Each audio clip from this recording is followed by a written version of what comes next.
ओं शुभंकर्ये नमः।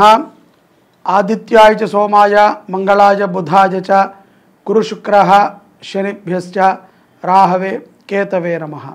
गुरु ब्रह्मा गुरुर्विष्णुः गुरुर्देवो महेश्वरः गुरुः साक्षात् परब्रह्म तस्मै श्री गुरवे नमः। अस्मत् श्री गुरुचरणारविंदाभ्यां नमः। श्री श्री श्री गणपति सच्चिदानंद सद्गुरुभ्यो नमो नमः।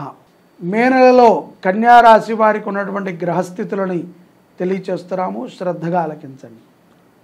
ఈ యొక్క మాసములో కన్యా రాశి జాతకులకి గ్రహస్థితి అంతంత మాత్రముగానే ఉన్నది. ఆరోగ్యం పైన శ్రద్ధని తప్పనిసరిగా పెట్టాలి. ఉష్ణపూరితమైనటువంటి రోగాలు చాలా ప్రభావితం చేస్తాయి కన్యా రాశి వారు.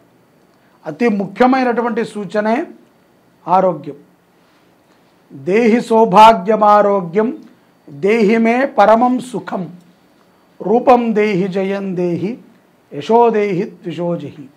కోటి రూపాయల సంపాదన ఉన్నా,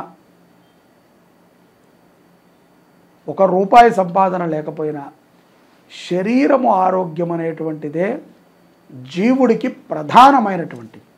అందుకనే అమ్మవారిని మనం కోరాలి, దేవి సౌభాగ్యమైనటువంటి ఆరోగ్యాన్ని ఇవ్వు. సౌభాగ్యము అంటే ఆడవారి విషయంలోకి వస్తే పొట్టు కుంకుమ మంగళ ద్రవ్యాలు ఇవి. మగవారి విషయంలోకి వస్తే మంచి బట్టలు, మంచి రూపాన్ని, అవయవాలన్నీ సక్రమంగా ఉంటూ ఆరోగ్యముగా ఉండటం. కాబట్టి అమ్మవారిని మనం అదే కోరాలి.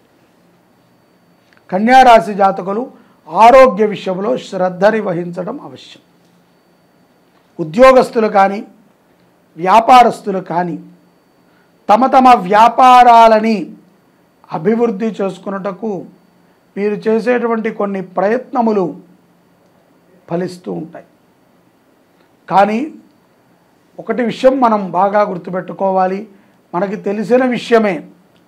ఏముందండి, అప్పటికప్పుడు మనకి సంపాదన వస్తుందా, అప్పటికప్పుడు మనము లాభాన్ని పొందగలుగుతామా? వాళ్ళు పొందారు వీళ్ళు పొందారు అంటే, ఎవరెవరో పొందారు అంటే దాని వెనకాల ఏదో రహస్యం ఉంటుంది. మనకి వద్దు, మనము నిదానముగానైనా సరే మంచినీళ్ళు తాగుదాం. పరిగెత్తి పాలు తాగి అవసరం అప్పుడు నీళ్లు దొరక్క బాధపడకూడదు. కాబట్టి సంపాదన పెరుగుతుంది, తొందరపడకండి. ఉద్యోగంలో కూడా అవకాశం వచ్చి ఒకవేళ ఉద్యోగము మనకి తృప్తినిచ్చేటువంటి ఉద్యోగం అయితే జీతము తక్కువైనా సరే జాయిన్ అవ్వండి. నేను ఎంత ఎక్స్పెక్ట్ చేశాను అని అనుకోవద్దు. దానివల్ల సోంబేరితనం బాగా ఏర్పడుతుంది. ముందు ఏదో ఒక పనిని అలవాటు చేసుకోవాలి. కన్యారాశి జాతకులు వివాహము కానటువంటి వారికి ఏదైనా ప్రేమ ఇత్యాది వాటిల్లో ఉన్నట్లయితే గనక, అంటే ఇత్యాది అంటే వేరే ఏమన్నా ఉన్నాయనుకుంటారేమో, నేను అదేమీ చెప్పలేదు, వద్దులే, ఇదంతా తీసే. ప్రేమలో ఉన్నటువంటి వారు జాగ్రత్తగా ఉండాలి. మోసపోయేటువంటి సందర్భాలు స్త్రీల జాతకాలలో స్పష్టంగా ఉంటాయి. తొందరపాటు అంతే. మోసము అంటే ఏదో కావాల్సిగా వాళ్ళు మోసపోరు. తొందరపాటు, నమ్మకం, అంతే కదండి. మనము చరిత్రలో ఇన్ని చూసుకున్నా సీతా అమ్మవారు కూడా తాను దేవత అయినప్పటికీ తాను గ్రహించలేకపోయింది రాక్షసుడు వచ్చాడు అని.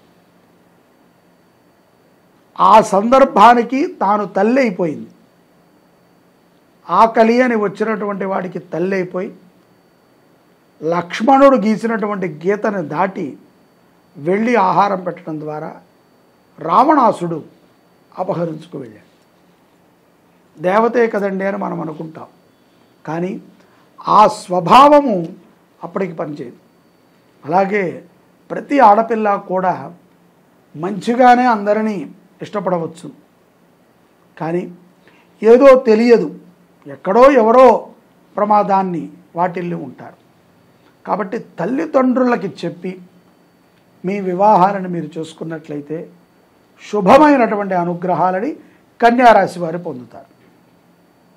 అంతే తప్ప ఏముందిలే నువ్వే నాకు ముఖ్యమని చెప్పి వెళ్ళిపోయి కొంతకాలం తర్వాత తిరిగి వస్తే అది ఆ తల్లిదండ్రులకి చాలా బరువు అవుతుందమ్మా.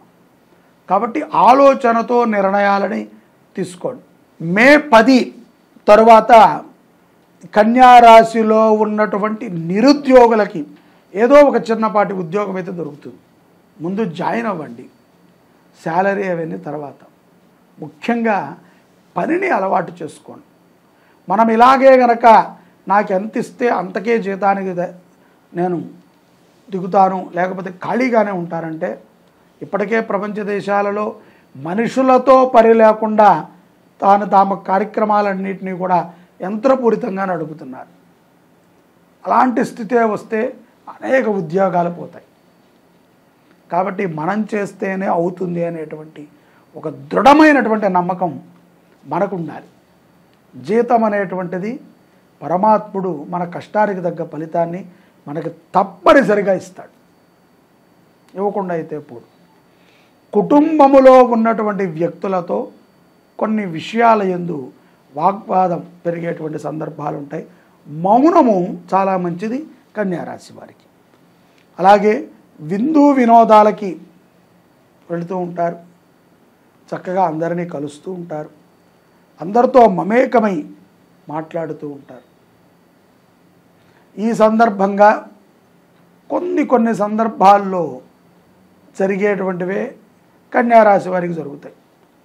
ఆ నచ్చకపోవటము, చిరాకు రావటం, ఇట్లా. అలాంటి సమయంలో మౌనంగా ఉండండి. కన్యారాశి వారికి మాసాంతములో జీవిత భాగస్వామితో కూడా కొంత గొడవ వాతావరణం ఉంటుంది. ఉరికినే కదండి, ఏ భార్యాభర్త కొట్టుకోరంటే జుట్టు బీక్కుని కొట్టుకుంటారని కాదు, మాటలతో. అది సహజమైనటువంటి జీవన విధానం.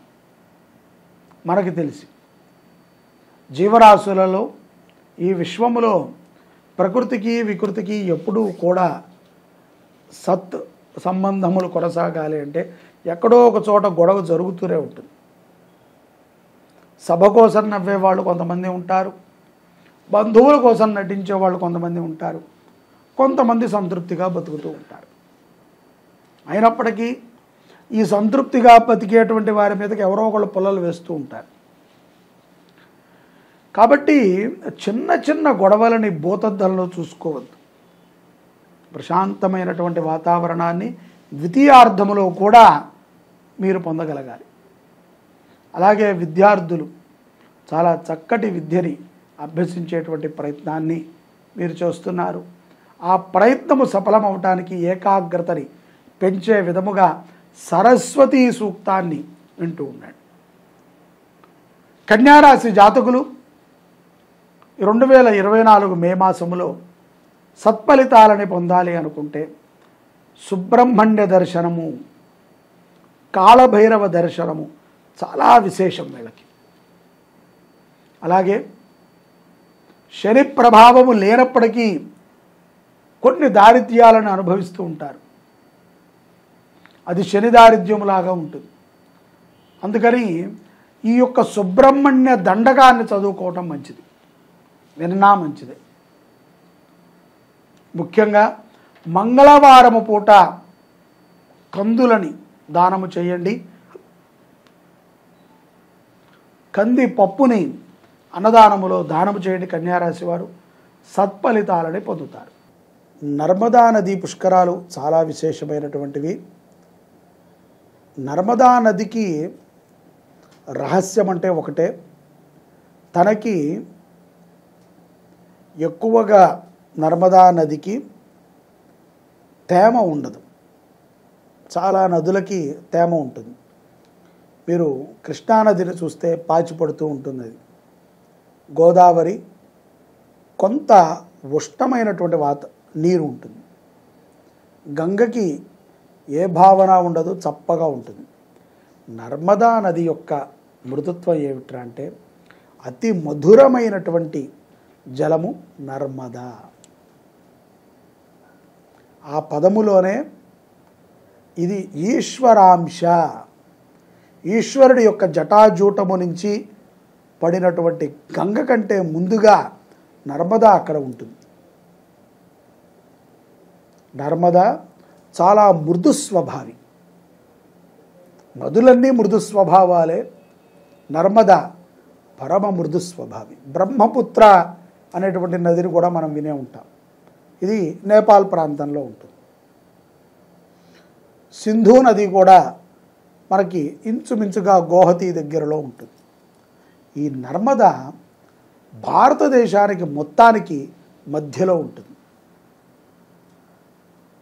తన యొక్క పాయ ఇతర జలాలలో సులభంగా కలుస్తుంది.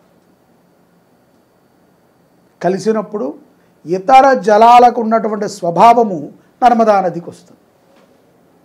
స్వతహాగా నర్మదా నది చాలా తీయగా ఉంటుంది. ఈ యొక్క నర్మదా అమ్మవారికి, నదీ దేవతకి మనము 12 సంవత్సరాలు ఆగాలి మళ్ళీ పుష్కరాలు రావాలి అంటే. ఇప్పుడు మనకు ఎలాగో వచ్చాయి. మే 1, 2024 నుంచి మే 12, 2024 వరకు 12 రోజుల పాటు ద్వాదశం దివసే పుష్కరాణి ఆచరేత్. ఎందుకంటే 12 రోజులు, ఒక 2-3 రోజులు పెట్టుకుంటే అయిపోతుంది కదా అంటే, పుష్కరము అంటేనే 12. మొదటి రోజున ఏతత్ సుముహూర్తము 8:45 7:15 ఏదో సమయం ఉంది. ఆ సమయానికి గురుడు నదిలో ప్రవేశిస్తాడు. అప్పటి నుంచి 12 రోజుల పాటు సకల దేవతలు కూడా వస్తూ ఉంటారు. వారి వారి కార్యాచరణ తీరిన తర్వాత నిదానంగా వచ్చి స్నానాలు చేసి అనుష్ఠానాలను చేసుకుని వెళతారు. ఈ 12 రోజుల పాటు ఎక్కడెక్కడెక్కడెక్కడో ఉన్నటువంటి వారు రాలేరు. కాబట్టి మనము వారందరి పేరు మీద 27 నక్షత్రాల కోసమని, 9 గ్రహాల కోసమని, అలాగే పితృదోష నివారణ కోసమని మనము నక్షత్రపూర్వక నవగ్రహ రుద్రయాగాన్ని చేస్తున్నాం. ఇది ఎప్పటి నుంచి? మే 3వ తారీఖు నుంచి 2024 మే 3 శుక్రవారం నుంచి 2024 మే 12 ఆదివారం వరకు జరుగుతుంది. ప్రతిరోజు నవగ్రహ హోమం, ప్రతిరోజు రుద్రహోమం, మీ గోత్రనామాలతో నక్షత్ర జపం. మీరు కోరుకుంటే గనక మీరు రుసుము చెల్లిస్తే మీ పేరుతో ఆ రోజు అన్నదానం కూడా చేయిస్తాం. ఇది గొప్ప అవకాశం అండి. ఎక్కడ దొరుకుతుంది చెప్పండి? ఏ దేశానికి వెళితే మీకు పుణ్యం దొరుకుతుంది? భారతదేశంలో మాత్రమే దొరుకుతుంది. ఏ దేశంలో మీకు ఇటువంటి కార్యాలు చేస్తే మోక్షం లభిస్తుంది? ఒక్క భారతదేశంలో లభిస్తుంది. ఇతర దేశాల వాళ్ళందరూ పాల్గొంటున్నారు, మనము పాల్గొందాం. మనకి, మన పిల్లలకి, మన కుటుంబానికి శ్రేయోదాయకమైనటువంటి ఫలితాలు వస్తాయి. నమ్మండి. ఆ యొక్క నది మిమ్మల్ని అనుగ్రహించింది అంటే, బృహస్పతి అనుగ్రహించాడు అంటే సకల దేవతల అనుగ్రహాలని మీరు పొందినట్టే. పాల్గొంటారు కదా. జై శుభంకరి.